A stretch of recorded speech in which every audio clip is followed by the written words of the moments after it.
Seria uma maravilha. Que Papa... Robert Serra, africano, né? Que Papa tem, né? Que bispo, tem, cardeal tem na Europa tão bom quanto esse? Não tem. E Papa Francisco, o que você imagina? Não acredito que ele seja o Papa. Não acredito porque, se há uma conspiração para nomear o sujeito Papa, o mandato não é válido, e os caras que conspiraram para botar o Francisco lá já confessaram que fizeram isso. Aquele famoso, como é o conspiração de Sengala, não sei, numa cidade da Suíça. Então, eles já confessaram, nós tramamos isso aí com antecedência. Então, se tramou com antecedência, óbvio, a eleição não é válida. E, além disso, as circunstâncias em que, vamos dizer, da renúncia do Bento XVI são muito suspeitas, porque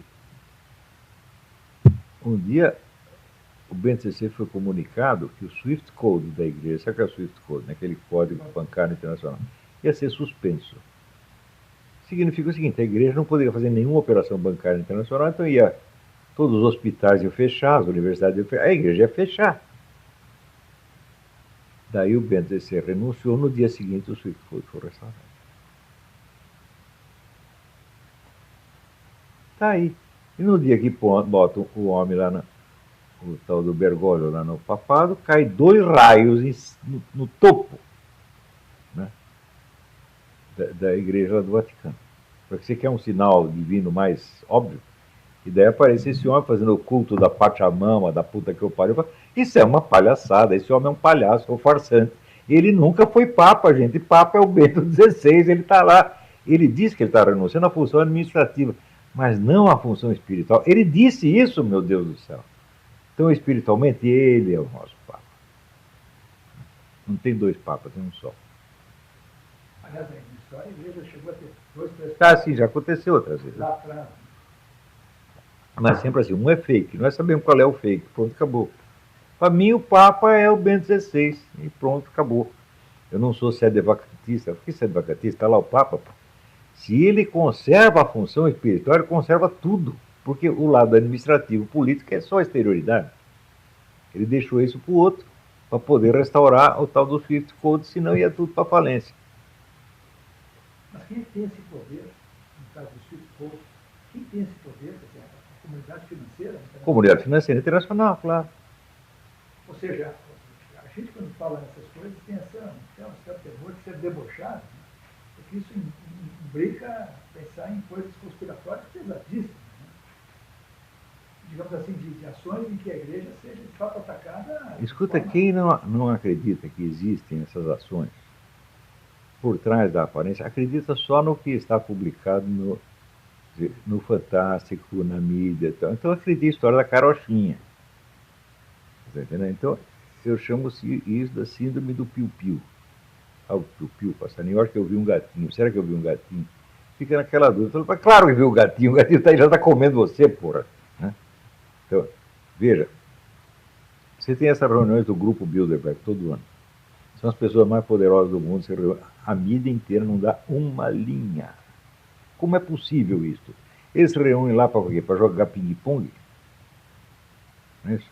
Você pega, por exemplo, os serviços secretos.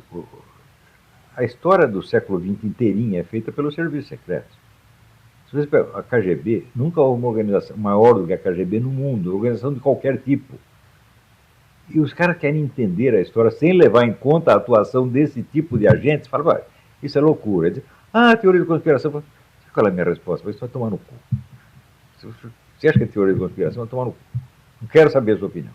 Você é burro, você é analfabeto, não entende nada do assunto, nunca estudou, não me enche o saco. Né? Agora, chamar de conspiração, eu acho que é um pouco de exagero, porque conspiração subentende-se um número pequeno e limitado de pessoas. Você não pode falar de conspirações de dimensão continental, isso não existe. Então, o que nós temos, vamos dizer, são operações de manipulação e de ludíbrio de dimensão continental. Chama de conspiração, isso é até um eufemismo. Quer dizer, que conspira? Queria eu que fosse uma conspiração. Você acha que a KGB é uma conspiração? Você está brincando, pô. Né? Agora, o grupo Bilderberg, em particular, tem o Skull and Bones também. vai, ou pensa ligar com as outras forças que se apresentam no mundo hoje, como o poder chinês, o eurasiano. Você vê, existem três grupos centrais de projetos, três grandes projetos globalistas, que é o projeto russo-chinês, o islâmico e o ocidental, que é o pessoal Bilderberg. Eles dialogam entre si, eles competem e dialogam entre si. Por exemplo, nos últimos anos, quando eu tive o debate com o professor Dugin, que ano foi aquilo? Debate do Dugin 2011. Desde então as coisas mudaram muito, porque eu descrevi ali os três grupos globalistas, três forças, três grandes esquemas globalistas.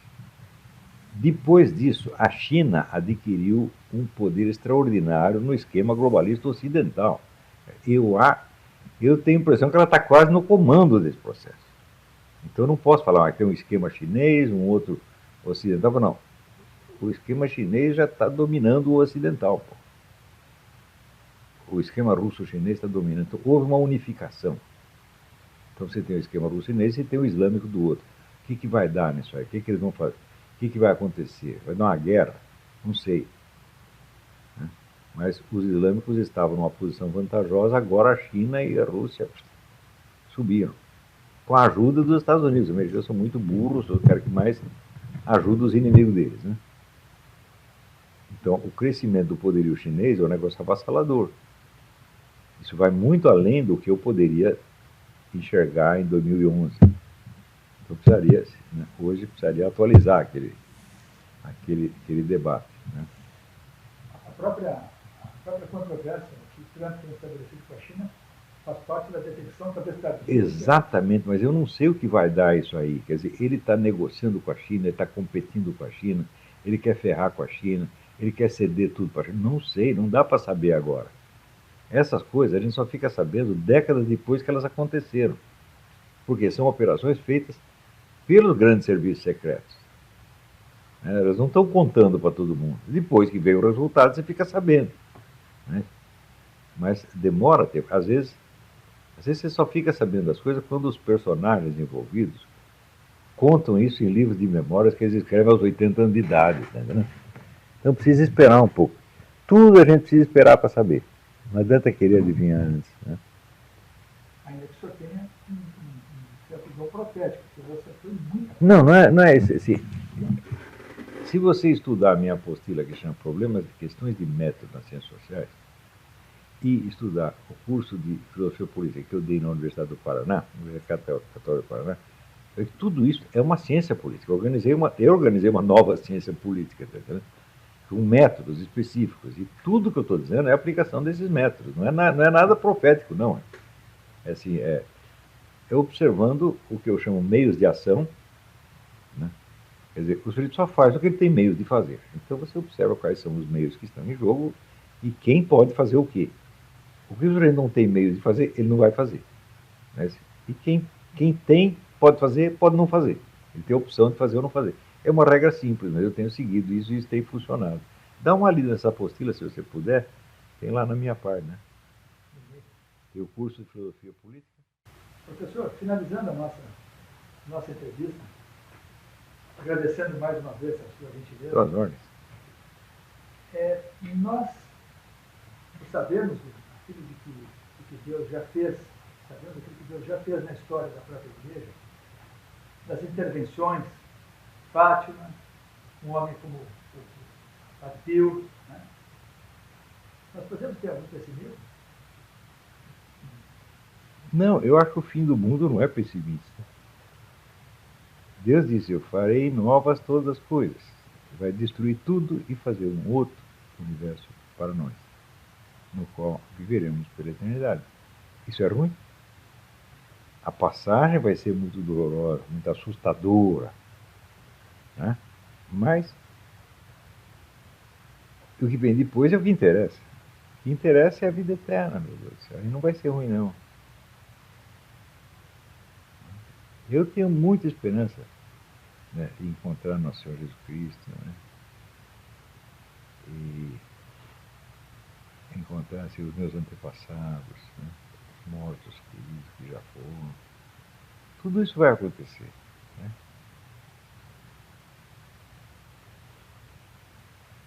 Além disso, Pessimismo e otimismo.